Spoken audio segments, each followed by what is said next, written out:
Maiksi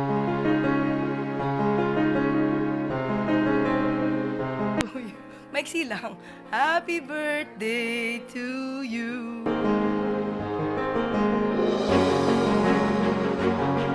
Tila hindi nga nagustuhan ni Kitty Duterte ang ginawa ni Claire Castro matapos nga nitong tila asarin si dating Pangulong Rodrigo Duterte sa mismo nitong kaarawan.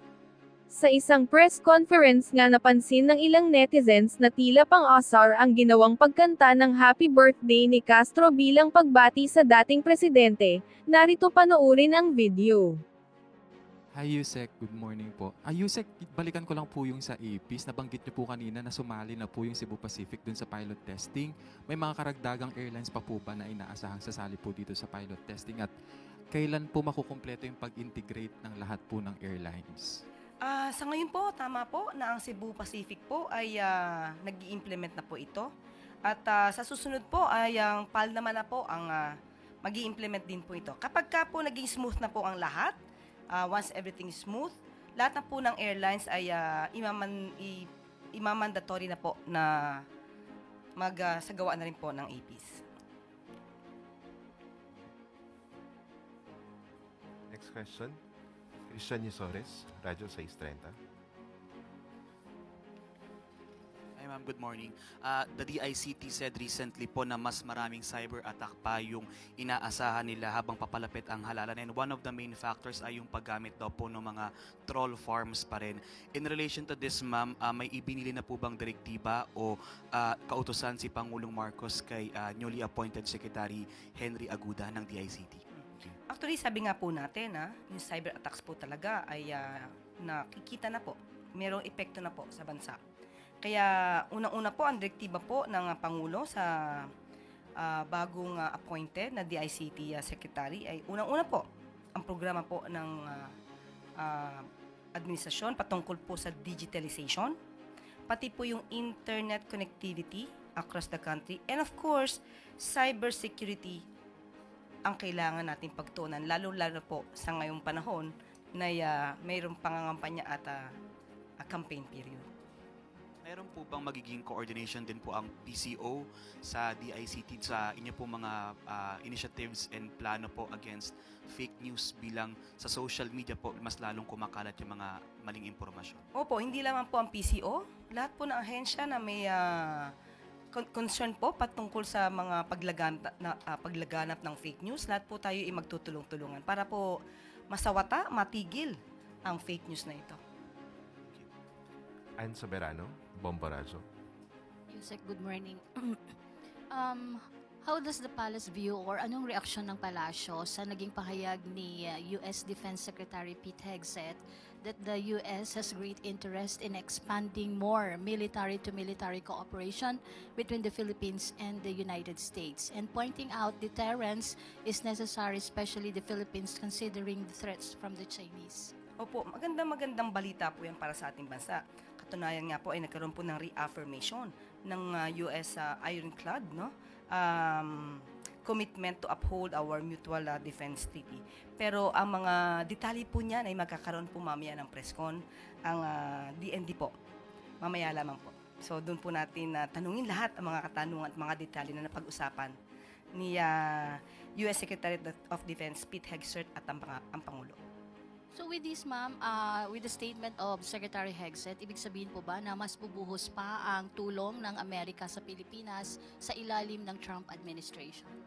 Hindi po ako makakapagbigay ng detalye sa ngayon. At sabi nga po natin, maya-maya lamang po ay magkakaroon sila ng presscon. At malamang po, lahat ng detalye ay makukuha niyo maya-maya lamang po. Next question. Maricel Halili, TV5. Magandang umaga po, Yusek. Yusek, today is the birthday of former President Rodrigo Duterte. So, meron po bang gustong ipaabot si President Marcos o ang Malacanang sa dating Pangulo? Katulad po natin ang sinabi natin noong nakaraan, dapat lamang po nating batiin ng happy birthday ang dating Pangulong Duterte. At kung maaari nga po nating kantahan lahat ng happy birthday ang Pangulo.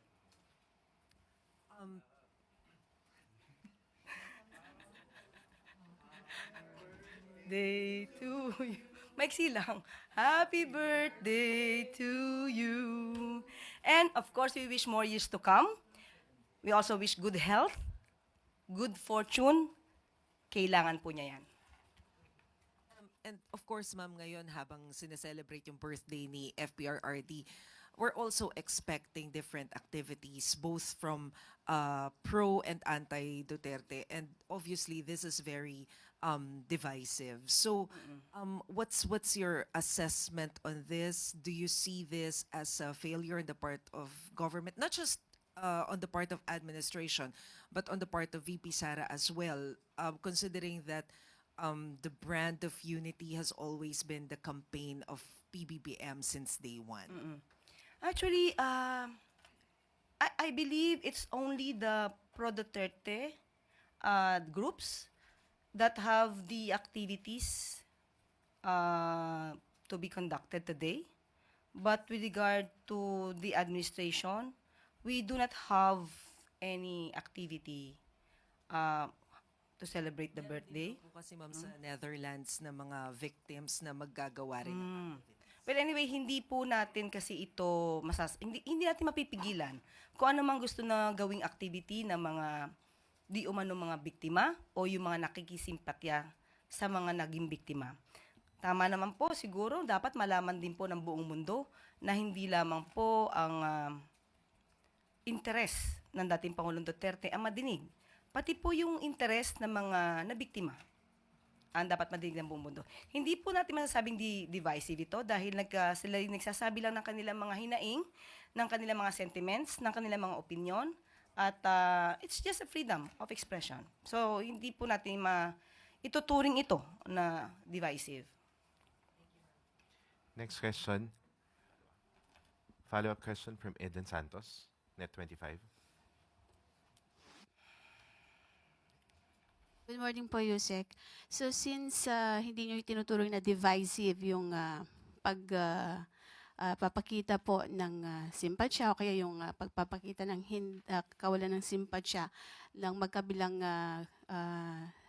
taga-suporta po kay FPRRD ngayong kanyang birthday. So yung pong mga gagawing isasagawang mga pagtitipon ng mga taga-suporta nila sa Davao man o sa ibang lugar dito sa bansa ay okay lang din po yun. Hindi yun pipigilan ng ating mga kapulisan. Wala pong kautusan na pumigil sa anumang gagawing pagtitipon dahil ito po ay constitutional right ng bawat Pilipino. At huwag lamang po silang lalagpas at maituturing na ang kanilang mga ginagawa ay labag na po sa batas. At may bilin din po ang DOH, lalo't umiinit na ang panahon. Lagi lang uminom ng tubig, pumunta sa malililim na lugar, at kaya in other words, ingat. Ano na po yung mga parameters na pwedeng lumagpas sila sa limitasyon para naman po reminders lang din paalala doon sa mga magsasagawa ng mga pagtitipon or programa para sa birthday ni FPRRD po? Pag sumigaw na ibaksak ang gobyerno, isa yan. Kapag nagpatuloy ng pananalita para to sow fear, i-promote pa yung hatred sa government, bordering the line of inciting to sedition. Dapat alam po nila yan. Dahil sila naman po ay pinamumunuan ng kanilang mga leaders, so dapat alam nila ang kanilang limitasyon. Ang bawat responsibilidad ay may kaakibat na obligasyon. Ma'am, since kayo po ay bumati na ng happy birthday. Yung lahat, hindi lamang ako. kay Tandaan natin yan. PRRD. Ang Pangulo po ba, wala talagang statement or kahit na letter na bumabati po sa dating Pangulo? Ang tanong lamang po sa akin kanina ni Ms. Maricel ay kung Malacanang. So lahat na po yan. Lahat na po kami bumabati rito ng happy birthday. Pero ang Pangulo po mismo, wala pong Pagkatapos po siguro ng kanyang napakahalagang meeting kay US Secretary of the Defense, tanungin natin kung meron siyang pabate. Going back po dun sa good news nyo kanina about pabahay, tinanong ko lang po kung kumusta na po yung 4PH ng Marcos administration. Ilang milyon na po bang pabahay ang naipatayo ng ating administrasyon para sa mga... Kung nakinig ka kahapon sa ating good news, meron po tayo patungkol dito sa San Juan. Ngayon po, sinasabi natin ay dito sa Davao. At ibibigay pa po namin yung iba pang nabuo at mga iba pang darating na programa. So, meron po tayong figures. Binanggit ko na po yan kahapon. At ngayon din po, binanggit natin. Okay. Thank you. Next question, Alvin Baltazar, Radyo Pilipinas. Yusek, good morning. Yes, good morning. Yusek, may lumabas lang na balita doon sa recovery ng 65 million pesos worth in line with the voucher program na mali ng DepEd during the past admin ng agency. Any reaction from the palace regarding? Yes, maganda pong balita ito. Dapat nasama po ito sa good news. Dahil sa pamumuno po, tandaan po natin, ito ay nasa pamumuno na po ang DepEd ni Secretary Sonny Angara. Na imbestigahan po ng mabuti yung ghost students, yung voucher program anomalies, at ito po ay magre-resulta ng 65 million marirecover po natin. Tandaan po natin, itong mga ghost students na to ay nagsimula noong 2021 to 2022 at 2022 to 2023. Ito po ay panahon ni dating Pangulong Duterte at panahon nung naging DepEd Secretary, si VP Sara. So, with this result, we can now say that DepEd will not be put to dumpster. Hindi po mapupunta sa basurahan ngayon ang DOH dahil may ginagawa. Kung nagkataon po kaya na hindi pa siya ang naging pinuno nito, baka hindi pa po ito naimbestigahan. At hindi natin marirecover ang 65 million pesos na pondo mula sa mga ghost students. Yusek, follow-up lang sana. May nasampahan na ba ng asunto tungkol dito? At kung meron na, ilan yung mga nakasuhan na?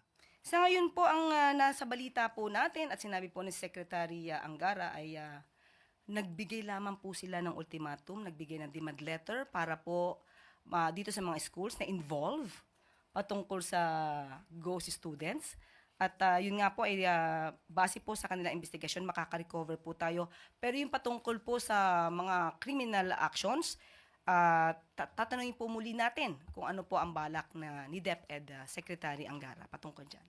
Thank you po, Yusek. Thank you. Follow-up question, Gilbert Perdes, DWIZ. Next question.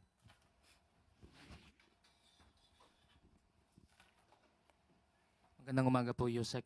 Baka may mensahe lang po yung Malacanang sa mga local candidates po ngayong umarangkada na yung campaign period at full implementation ng Penera Doctrine.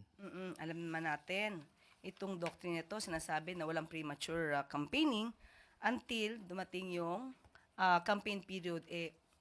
Paano magkakaroon ng premature campaigning? Kung candidate ka, i-consider ka lang na candidate kapag ka nandiyan na yung campaign period. Well, anyway, ang paalala lang po natin sa lahat ng mga kakandidato, huwag lumabag sa batas. Unang-una, kasi kayo po yung magsisilbing leader eh. So, dapat kayo po yung manguna na sumusunod sa batas. So, yun lang po yung paalala natin. Saka baka may mensahe din po kayo o babala po sa mga miyembro po ng PNP-FP na laban ho sa possible na pakikilahok sa anumang election activities at syempre pagpapagamit po sa mga politiko. Yes, of course. Ang PNP kasi dapat, it should remain apolitical. So, wag pagpapagamit, tama po, wag magpagamit sa politiko, wag magpagamit sa damdamin. Alamin nila, tandaan nila na ang kanilang trabaho ay manatiling loyal sa bansa, loyal sa konstitusyon. Yun lang po. May isa pa po akong tanong. Yung kasi po may campaign period, mainit po yung panahon at yung ibang lugar po nagdeklara po ng suspension ng klase mga eskwelahan.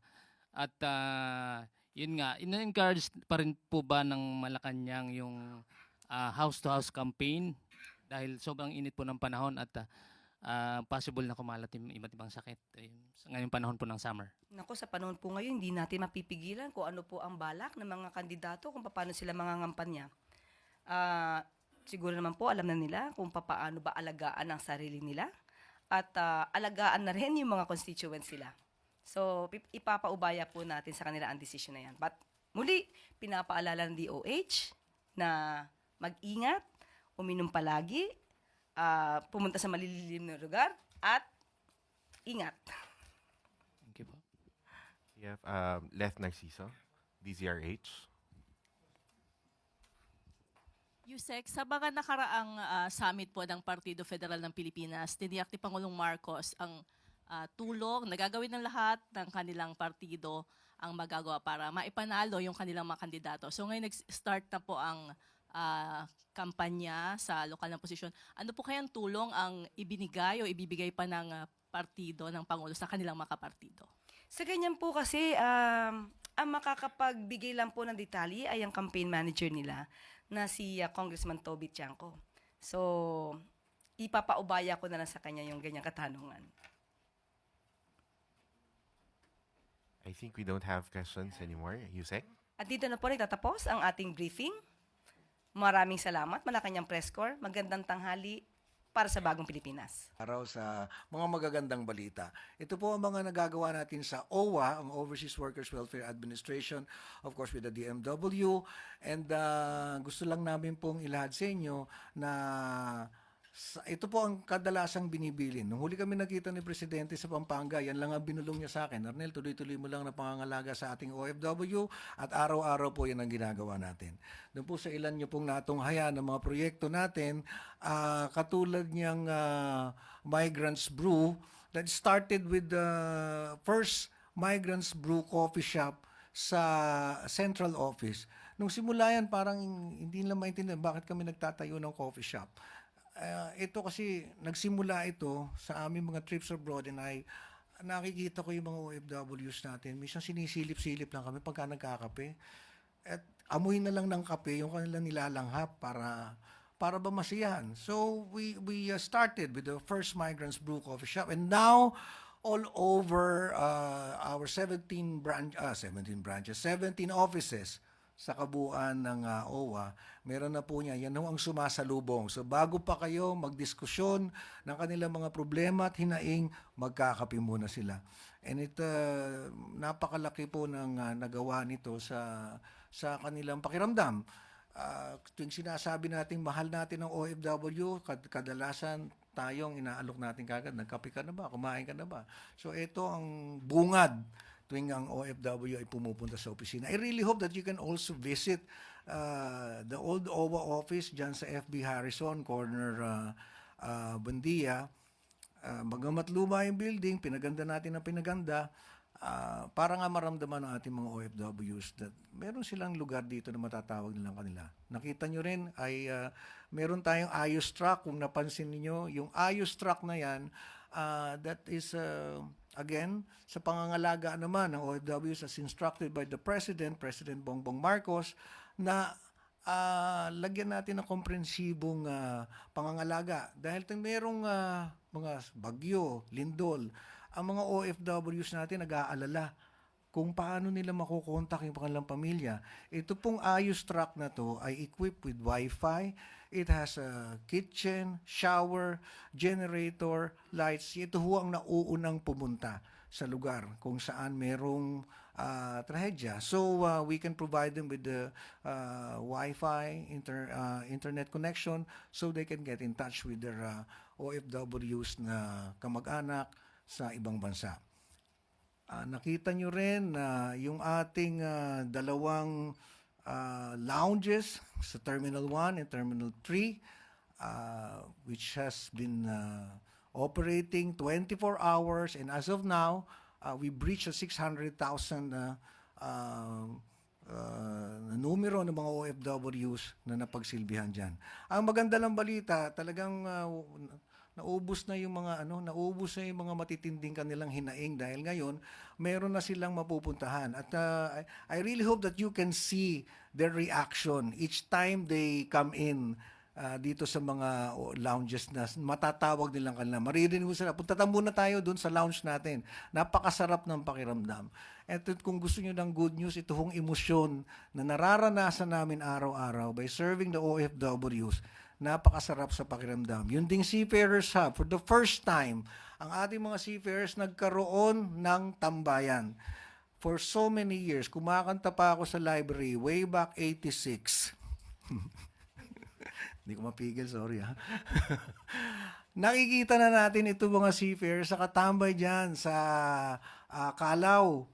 And hindi lang hirap ng init, hindi lang hirap ng gutom, kung hindi naging lugar pa ito kung saan pumupunta yung mga ambulance chasers at kadalasan na napapapirma sila sa mga agreement na ipapanalo daw yung kaso na ending up wala sila nakukuha. So what did we do? Ang sabi ko lang lagyan natin sila ng lugar na meron ng abogado, merong pagkain, may kape, naka-aircon, bukas siya 24 oras. So kung meron tayong mga communication na kailangang ipahatid sa kanila, meron din silang lugar. So ang ating unang-unang Seafarers Hub, nandyan sa Mabini Corner, TM Calao, kung saan sila. And we are very, very happy and very glad and looking forward na after the President has signed the Magna Carta for Seafarers, nakatalaga po rito na magtatayo pa tayo all over the country ng Seafarers Hub. So, yan ang isa rin sa we are very eager to do for our seafarers. And kung napansin nyo, meron tayong ipinakitang OFW Global Center. It is 1,903 square meters of it's a whole floor na center to para sa OFWs. Bubunga dito yung pinakamalaki nating Migrants Brew Coffee. Of course, we're working with the DMW and itong lugar na ito, natulungan tayo ng Department of Foreign Affairs na makuhang immunity. So that's Philippine territory, itong OFW Global Center. I really hope that pwede ba natin silang maisama lahat doon? So para makita nyo naman, dahil ito, ang pagkakagawa nito, truly world-class. Napakagandang lugar. And kung maalala nyo, yung ating mga OFWs, natutulog sila doon sa mga kalye, nakahiga doon. And now, again, caring for OFWs as instructed, meron silang lugar na kung matatawag lang kanila. At ang location nito, nasa Admiralty, is the United Center Building at the 18th floor. Ang elevator nito, 5. So, nakakatuwa lang kapag yung mga OFWs pumupunta dyan na hindi makapaniwala na meron na silang lugar na matatawag na kanila. So, ano pa ba yung aking na-miss? The 1348, several times this has been tested in the Senate and walang palya, lagi may sumasagot. Why are we emphasizing this? Kadalasan po pagka naglalabas tayo ng hotlines, ang sinasabi hindi nila inaasahan yan dahil wala na masasagot. Dito makakaasa sila 24/7, mayroong sumasagot dyan. And also we'd like to emphasize that the problems of OFWs tuloy-tuloy yan. Hindi naman talaga mai-eliminate yan totally and absolutely. But the great difference now is government answers, government works, and governments act swiftly. As we've demonstrated doon sa sinubmit sa aming Escalona case na from Colombia, kaagad-agad natin ito naiwi to an air ambulance at nakarating na kaagad siya. Ito yung na-stroke, suffered from massive stroke, is a 48-year-old chef from Colombia. Naiwi natin kaagad-agad ito via air ambulance. So, in a nutshell, what we're trying to say that we have a government who acts, who responds, and who feels. At kahit ano pa po ang nangyayari, paulit-ulit lamang kaming binibilinan ng ating presidente, PBBM, alagaan mo yung mga OFWs. And that is what we're doing. Thank you, Admin. We're now opening the floor for questions from MPC. Tuesday New, DZBB.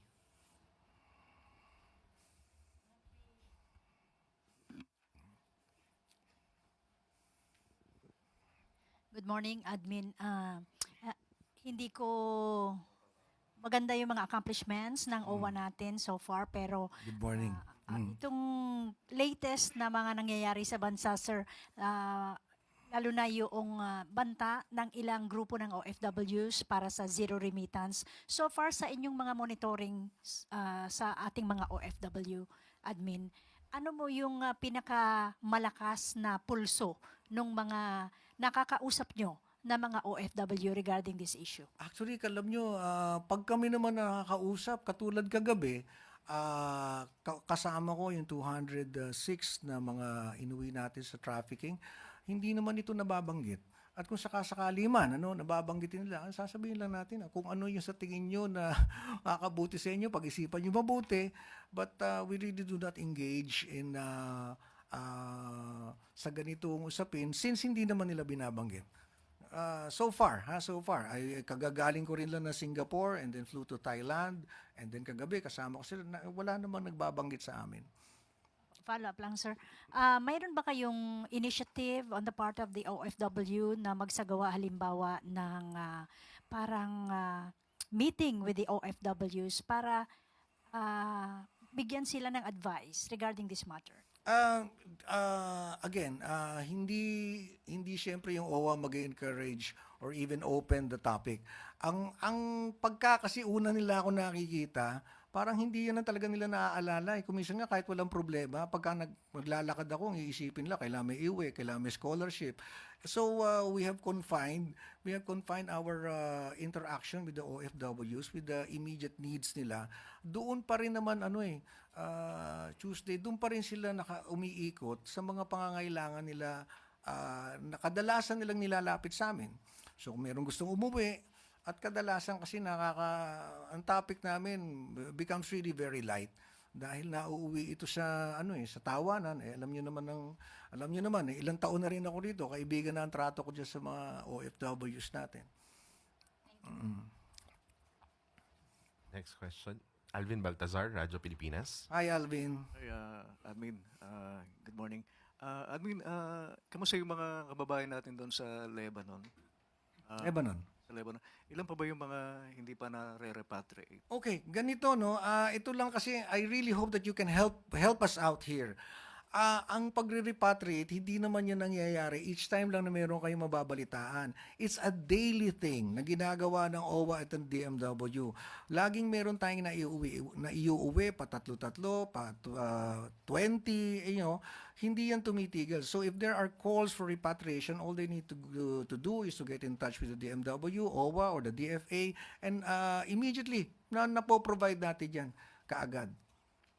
Basta ang doon sila lumapit sa amin. Kasi yung kadalasan, alam mo, sa Facebook sila lumalapit. Pagka sa Facebook, hahanapin pa namin. So, kailangan lang. The 1348 hotline works. Sir, yung sa air ambulance, magkano yung naging ginugol ng gobyerno doon? Ito umabot ng mga $47,000. Kaya sa mga ganyang gastusin, hindi na natin iniisip kung malaki. As I mentioned, ang instructions lang sa amin at ang aming pangkaraniwang nararamdaman, it becomes second nature to people from OWA and DMW and DFA. Pag kami nangailangan, tulungan mo na kaagad. And I really hope that kayo rin, pagka tumatawag sa amin, wala naman, hindi naman kami tumitingin sa oras we will immediately respond. Sir lang, clarification lang doon sa OWA brewed coffee. Yes. Libre yun, Yes, libre yun. Madalas nga yan, nagugulat sila na wala palang bayad. Kasi nga, nasanay tayo, pagka pinagkape ka, bibigyan ka lang ng cup, di ba? Tsaka yung stirrer na kahoy. Dito hindi. Ang gusto namin maramdaman ng mga OFWs, at kahit na sino, pag pumasok ka doon, premium ang ibibigay sa'yo. Para naman damang-dama mo na hindi ka tinipid. Thank you. Thank you po, admin. Do you have questions for Admin Ignacio? I really hope that na makita nyo yung aming bagong bubuksan sa Hong Kong. Ang tagal ko na rin dito, but what I want to share with you is not only the services that we do every day, it's the feeling na tumubo na sa amin yung each time an OFW comes to you and say thank you. Especially the seafarers, whom I discovered ang pinaka-emosyonal. Lalaki ng katawan, sila pa yung nauunang umiiyak. Just to say thank you. Kaya alam nyo yung mga pinag-uusapan sa social media na mainit, pagdating doon sa aming daigdig, hindi naman ganyan ang usapan Kung ano lang yung basic nilang hinihingi at ang marireport ko sa inyo, yung pag nag-responde tayo, napakaganda ng aming exchange. I really hope that we can translate that into words because yun na ang naging buhay natin with the OFWs. And I'd like to think and I'd like to say that a lot have changed, and lalo na sa ating pagresponde at pag-aasikaso rin, hindi lang nung binibigay, kung hindi pag-aasikaso rin nung kanilang nararamdaman. So maraming salamat. Admin, I think we have one more question from Okay. Kenneth Pasyente. Hi, Kenneth. Hey, sir, good morning. Sir, maghingi lang po kami ng update doon po sa OFW's ID, kung meron na pong update doon. What about it? Magre-release po doon. Oo. Ito rin again, I'd like to emphasize, meron din order sa ating presidente na mag-digitalization na tayo. And we have followed that. Kaya kapag kayo ay, yung ating mga OFWs, kumuha na sila, nag-register sila for the OFW IDs, tong e-card. Meron yan available sa Terminal 3, Terminal 1, sa NCR office, at sa mga lounges natin, no? Ito, bibigyan ka na ng digital copy. So, sa cellphone mo pa lang, meron ka na. And meron ka pa rin ng card, which takes about 5 minutes. 5 minutes, matagal na yon, naiinip na yon. And doon din sa mga pinupuntahan naming bansa, like ito, we're going to Hong Kong, right?